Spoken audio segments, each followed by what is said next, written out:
Did you know that 99% of the population are slaves? I'm going to explain to you. There are studies that are taught to people in order to manipulate the masses. Through these studies, you are taught to understand all the economic models of a society, and through that, to predict what is going to happen. And that is more or less how people end up being underpaid.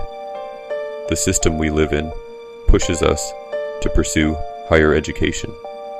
Nowadays, it's considered normal to have a master's degree, whereas in the past, people with master's degrees were much more highly regarded. Employers are in a position of power, so they offer you the lowest salary you are willing to accept based on what is happening in society. So, if you were aware of your true value, and you weren't afraid that someone else might take your job, let me give you an example. If you have a master's degree, you wouldn't be afraid to ask for $6,000 a month.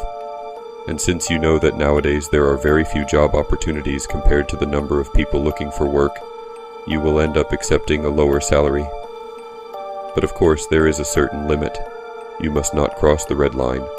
And through chronometry, this is how they supposedly understand how to underpay employees while maintaining that limit that prevents them from rebelling.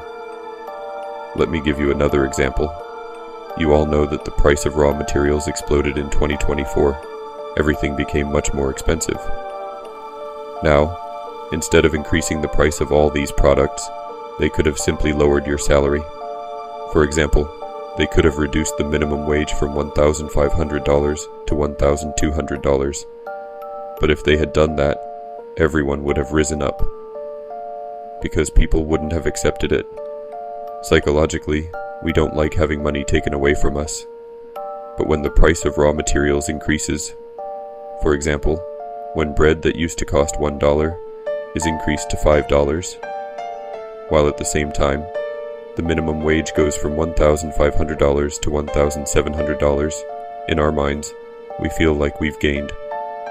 Even though, in reality, we still have to eat. And that bread, inevitably, we are going to buy. So, with rising prices, in the end, we are actually losing.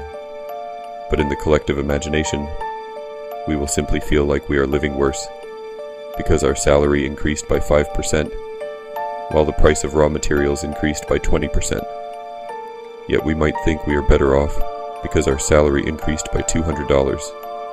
And it is through all these mechanisms that the masses are manipulated